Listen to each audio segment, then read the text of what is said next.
Good morning, good afternoon, good evening. Welcome to Late Night Learning. I am your host, Dr. Anthony Palomba. Now, today we're going to be talking about schemas and understanding human behavior. And so this topic is a little abstract and conceptual, and I'll give you that. But it's important to understand how we develop schemas and what a schema is. So if you're thinking that it kind of sounds like a scheme or schematic, you're right. The idea is that we have blueprints that we use to kind of navigate around life. It could be going to the corner store that you go to grocery shop or to pick fruit. It could be the coffee shop that you go to regularly to go study. Or it could be knowing to silence your phone when we go to the movie theater, when we go to Broadway, or when we go to the opera. These schemas that we've built are society-based, and so we're not born with these particular preconceptions of what we should be doing or what we should not be doing in society. They're communicated to us. And that's why this falls under the wide umbrella of communication studies. Let's go to the first slide. So as you can see here, people are doing a few things. We have a few coffee cups on the table. One gentleman seems to be drinking out of it, I think. Another gentleman is typing on his Apple computer. Unfortunately, I am not getting any of the residuals for the product placement in this photo. And there is a third, believe a woman who just has sunglasses and is just chilling. Now that seems to be kind of an outdoor patio, but they're communicating a lot in this particular photo. One, it's cool to drink coffee out here. It's okay to be typing out here. It looks like they're studying. It might be a study group. They're also communicating by what they're wearing as well. It seems to be a pretty chill environment. And it's acceptable for each one of them to kind of be distracted a little bit, it seems, and that they're in their own element.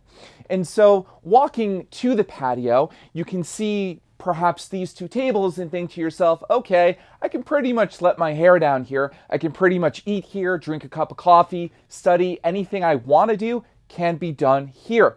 And so you're picking up on social cues, kind of a social schematic for what we do in this particular environment. This could be the back of a Starbucks or the back of a Panera's. Once again, I'm not receiving any of the residuals for talking about those brands. Let's go to the next slide.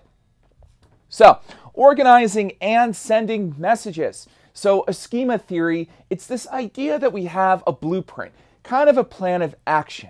When we walk into a store, when we go to the beach, we know kind of what to do. And so this is really related to memory, organization, packets. And so for instance, it's the summer, at least as of this recording, it is the summer. Yesterday was the 4th of July. When we bicycle, we know to push pedals, steer, and to look ahead. We've been trained on this, and so we pick it up and we master it and move forward. So in order to build a schema, first, we are consistency seekers when we're building a schema. This means we're looking for consistent patterns. Every time I push a pedal, maybe I move 6 inches or a foot for that matter, when I'm biking. And so I am picking up on a pattern there.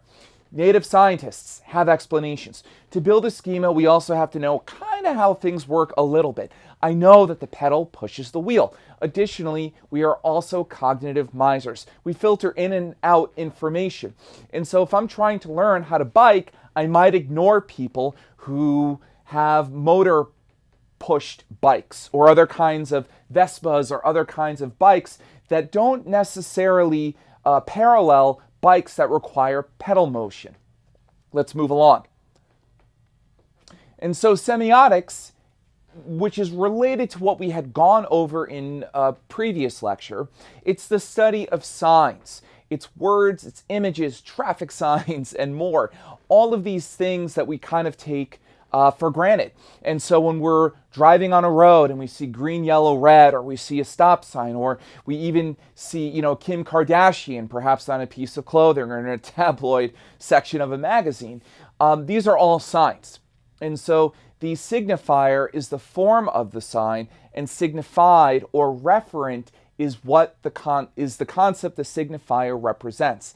Hence, the word frog could be the signifier that represents the signified, which refers to a frog, right? We don't necessarily look at the word frog and instantly think of frog. It's a learned behavior. It's something that we've been trained to do. And so really all the meaning we make around us is through pattern seeking and is through formulating a schema and seeing that pattern over and over and over again. This might be familiar to you. This is the foundation for what post-positivists and a lot of empirical analyses surround. So I myself, as a post-positivist, I always look for patterns in audience consumption behind video games, TV, and film. This is very much related to that. Let's move along. So encoding and decoding media messages. We constantly are encoding messages, meaning we think of a way to say something and send it out. You might say to your friend, I really like that dress, or I really like that dress, right? We can say the same sentence in a lot of different ways to kind of delineate different kinds of emotions and different kinds of perceptions. So a message producer, such as a journalist, may encode a message. This may refer to an idea or event. If we watch Trevor Noah on The Daily Show, he may say something in a whole host of ways that might make us laugh. The second phase in encoding a message is on the audience, really, to decode the message itself before it can have an impact on the audience member. So this goes into identifying jokes, identifying sarcasm, identifying subtext or the context around a particular message. Again, we can tell somebody that a dress looks really good on them, but that can mean a whole host of different things based on the way that we state it. Now, there are two different levels of meaning here. There is the denotative meaning, which is the literal or common sense meaning, and connotative, the contextualized meaning, the subtext. That's what I'm getting at here with that. Next time that your friend texts you something and maybe comments on what you said or how you look, think not only about the denotative meaning, I really like that dress, but also the connotative meaning. Was he or she poking fun at me? Are they serious? Or are they thinking other things that they don't want to be apparent to me? Let's keep moving along. Perspective checking. Now, it's not enough just to decode and encode meanings. We have to have a perspective check. Now, a perceptual set is a predisposition to consider only what we want to expect to perceive. So this is related to the hostile media effect. This is the belief that neutral media coverage is biased or runs contrary toward their own beliefs. This could be those for whom a liberal philosophy is what they embrace, or a conservative orthodoxy is what they embrace. The idea that I'm a super conservative, I love Fox News, and you know what? All the other news, it's against me. They're all biased. I can't really digest them. I can't really take them. I can't engage in their content. This could lead to cognitive dissonance, so discomfort with other viewpoints. There's been a lot of literature on this that states that a lot of people will reject information that is contrary to their predetermined schemas. If you are somebody who embraces the freedom to have an abortion, you might reject information that is anti-abortion. You might reject studies that support being an anti-abortionist, if you will. Let's move along. Schemas and stereotypes. So this was a cartoon that I found, but it really exemplifies the point here. Person schema. Perceptions of individuals are really, really crucial here. The self-concept relies around ideas about yourself. And for stereotypes, stereotypes are mass characterizations of a particular ethnicity or race. And so the cartoon here was ridiculing the Cleveland Indians all the way to the left-hand side. That is, in fact, the logo or mascot, if you will, for the Cleveland Indians that many people have found offensive. But the point of the cartoon is, well, we have these mascots or stereotypes for many, many different races, ethnicities, and religions. So the question is, which is the mascot here, right? That's kind of what the cartoon is trying to state. We have multiple stereotypes that are very much prevalent in society. And so stereotypes are a very, very interesting element here in communications as well as in the entertainment industry. And I kind of wanted to take a second to just kind of comment on it a little bit more. With stereotypes, a lot of people have these mass generalizations about a race or an ethnicity. Some stereotypes might be Jewish people are greedy, or certain minorities, commit more crimes than other minorities. In the entertainment industry, stereotypes are very difficult to balance for a few reasons. One, believe it or not, up until recently, unfortunately, a lot of stereotypes have been eroded in Hollywood, which is a very good thing. But stereotypes actually work for a lot of writers, and they're actually a tool that's been used in the past. Now, before people think I'm putting a positive spin on this, try to think about this.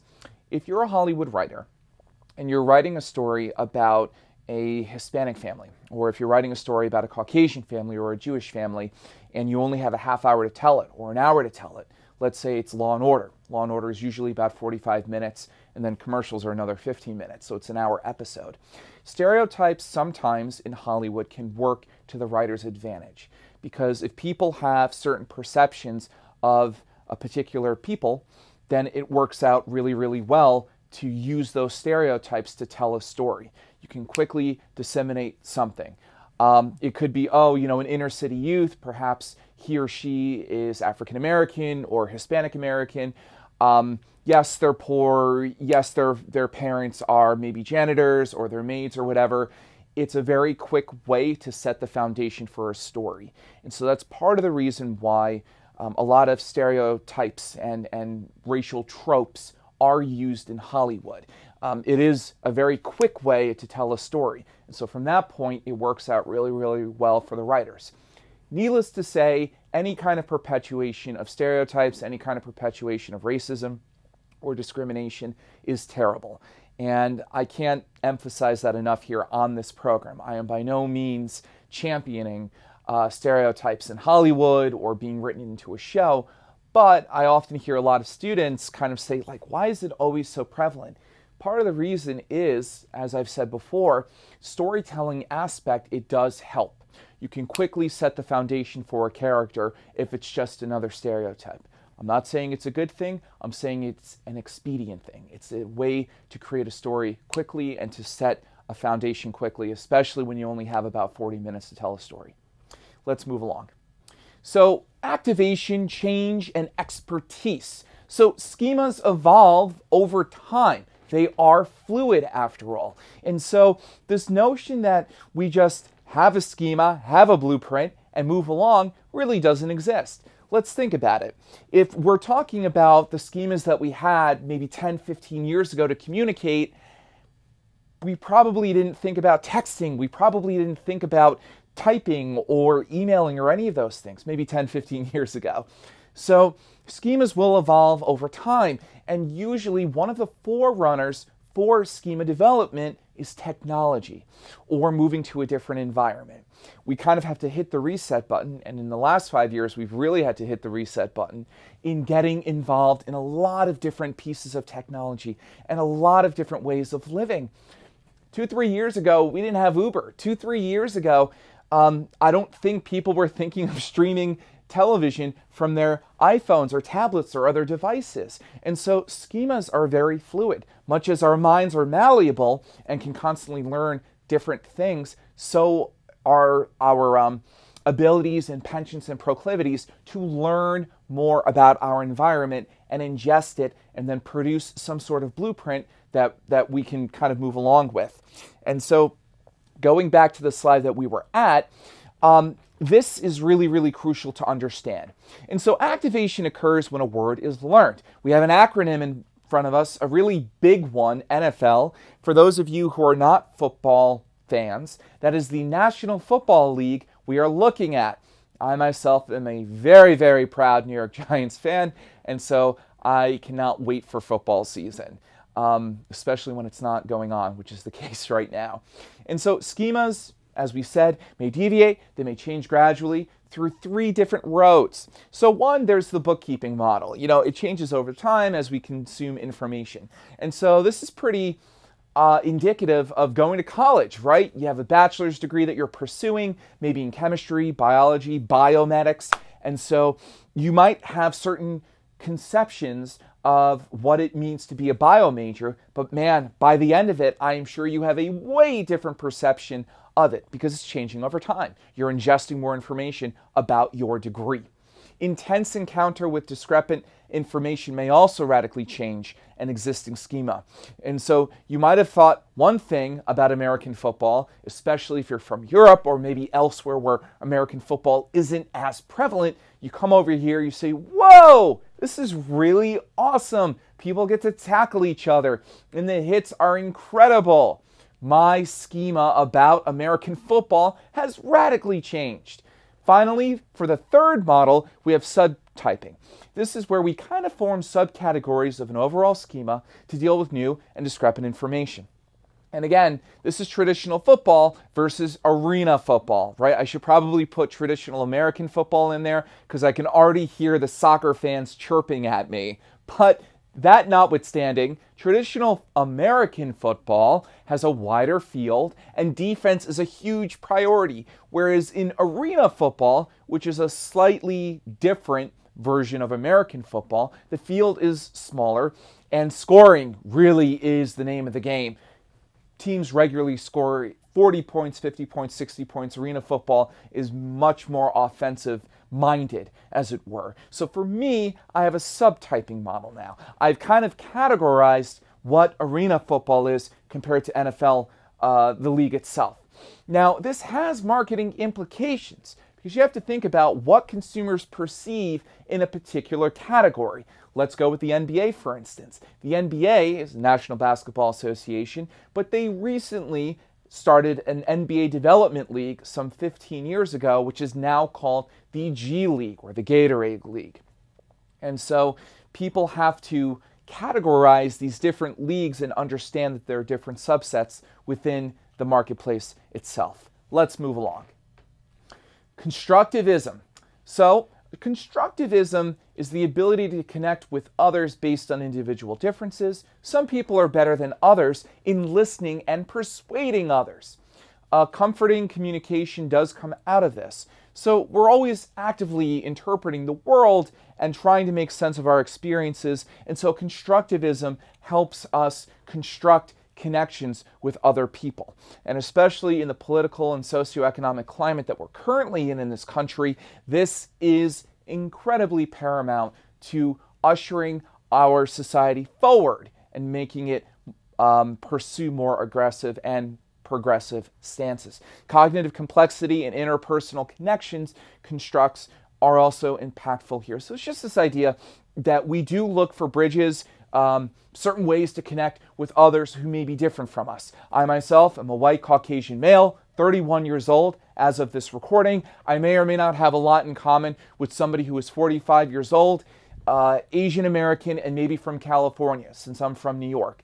And so constructivism is trying to find those channels in which we all have connections, so we can all connect to each other regardless of, our individual differences, or using our individual differences to make better connections. So this is the notion of, being able to market maybe a TV program. Can African Americans, or can technophiles, or can Asian Americans, or can females, these are different stratums, different groups that have differences. Can they all connect together and bond together over The Walking Dead, The Office, Modern Family? If you think about it, a TV program really is meant to appeal to a wide variety of audience members, hopefully as many as possible. And a lot of TV audiences are incredibly different. And so finding connections that people can connect with, especially based on differences, is very, very powerful. And so constructivism is certainly a core element of any good schematic plan. Let's move along. Planning theory of communication. This surrounds the notion of how people use both words and actions to accomplish goals. So our actions are based on behaviors, not really the behaviors themselves, but really more so our interpretations.